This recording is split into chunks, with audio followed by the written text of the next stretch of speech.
Captain Saver marks another ending for the Famicom. It has the final new cartridge shell design for a Famicom game. That might not sound like much, but the variety of distinctive cartridges is one of the things I enjoy about collecting Famicom games. For that reason, a bonus episode will accompany this video, all about every variety of Famicom cartridge shell. I can tell you one thing about this particular style of cartridge. If you see it, prepare to break out the big bucks. Taito only released 3 games in the shell, and each of them go for over 30,000 yen. Any one of them is a contender for the top 5 most expensive Famicom games. Captain Saver is a bit of a weird game on the Famicom because it's a sequel to Power Blade, and Power Blade wasn't released on the Famicom. The Famicom got Power Blazer, the game that Power Blade would be based on, but since literally everything in Power Blade was different from Power Blazer except the core mechanic of throwing a boomerang, they're not the same game. Power Blade was a bit of a surprise hit for Taito in the US, which is why it got a sequel, but in Japan it wouldn't make any sense to call this Power Blazer 2, and Power Blade 2 would just be even more confusing. So they decided to go with Captain Saver. Honestly, I probably would have just gone with Power Blade by itself, since it would have made clear that there was a connection to the previous game, even if it had a very different style. But I guess Taito just wanted to be different. The plot of the game is that on a Christmas in the future, the president sends a super commando into 4 technological fortresses to take them out. There's actually 6 stages in the game, but the first 4 are a little bit different. You can do them in any order, driving your future motorcycle between each site. They also have a unique power-up in them for you, and I'll get to that in a moment. Once you've chosen a factory to attack, hit start, and it's time to fight. Captain Saver is a side-scrolling action game, so of course A jumps and B attacks. Your normal attack is a boomerang, and how far it goes is determined by the power meter in the middle. It doesn't recover instantaneously after you throw a boomerang, so if you attack rapidly, your attacks won't go very far. You can throw the boomerang in 8 directions, though if you want to throw it in a downward direction, you'll need to be jumping. You have one more movement ability. Holding down and hitting A will make you slide, and this is a game that loves forcing players to slide through tight spaces.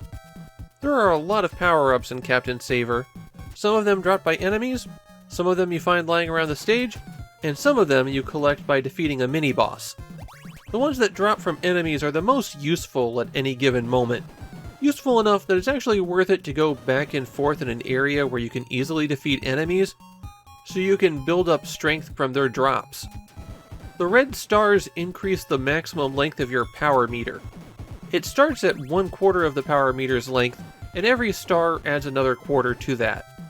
The blue double boomerang power-up lets you throw 2 boomerangs at once.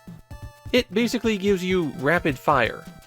Of course, since your power meter doesn't recover very fast, you'll have to be close to people to really take advantage of that. The red boomerang power-up increases the damage of your attack. Most enemies take multiple hits to defeat, so you really need this one. Burgers will restore your health, and batteries will refill your energy.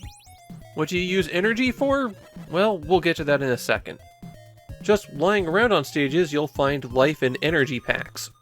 These are permanent additions to your inventory, and they don't reappear after you've collected them. To use a life pack, hit select, and your health refills. Energy packs are automatically used when your energy meter runs out. On those first 4 stages, you'll find a door somewhere halfway through the level, and when you enter it, you'll be confronted by a dragon mini-boss.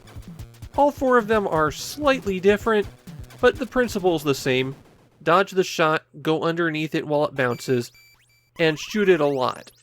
When you defeat the dragon, a new suit will drop down, and when you collect that, it will refill your health. The suits are permanent upgrades, and you use them by hitting start and then pressing up and down to cycle through your options. All the suits have a few things in common. They replace your attack with a large wave, and they all run on energy. There's a very slow tick down that occurs just while wearing it, but also all of the suits have special abilities that cause the energy meter to deplete much more rapidly. The M suit, which I guess stands for magnet, can stick to walls and ceilings. The W suit floats in water. If you step off an edge, then you'll just stay in place. The R suit gives you a rocket pack. You can fly around the screen for a bit. It was also the only reliable way that I could find to deal with the fan sections, since if I didn't have the rocket pack equipped, I just got stuck in place with those. Finally, the P suit, which I guess stands for protect, causes 2 orbs to circle you. The orbs absorb incoming fire, but they don't do any damage to enemies that collide with them. Something you're going to notice pretty quickly while playing Captain Saver is that the game is hard. The regular enemies aren't too bad, but bosses take away a quarter of your health bar with every hit, and the game loves to try to crush you.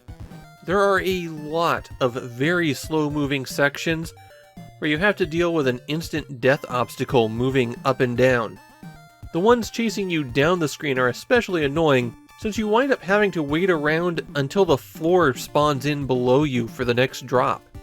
There are also platforms where you have to stand on them in order to make them move, and you have to get off and on them to deal with other threats, and that also slows your progress down a lot. This section at the end of level 4 is especially bad, as it's a long hallway where you have to slide through the tiny gaps, but you can only slide through them while the floor is moving downward. You can't slide on anything that's going up. And that means you're spending 2 or 3 minutes just standing around waiting for the platforms to go back into position, sliding through the next gap, and repeating that until you finally reach the boss.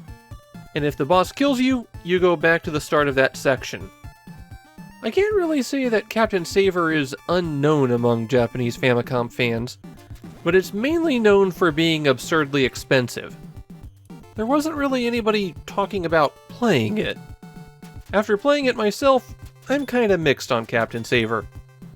In terms of technical quality, it's an excellent game, but I often found the level design to be more frustrating than fun. It was like they gave you a high-performance car, and then put it on a road filled with speed bumps. It's an interesting game, I'd definitely play it again. I just feel like it should have been a lot better than it is.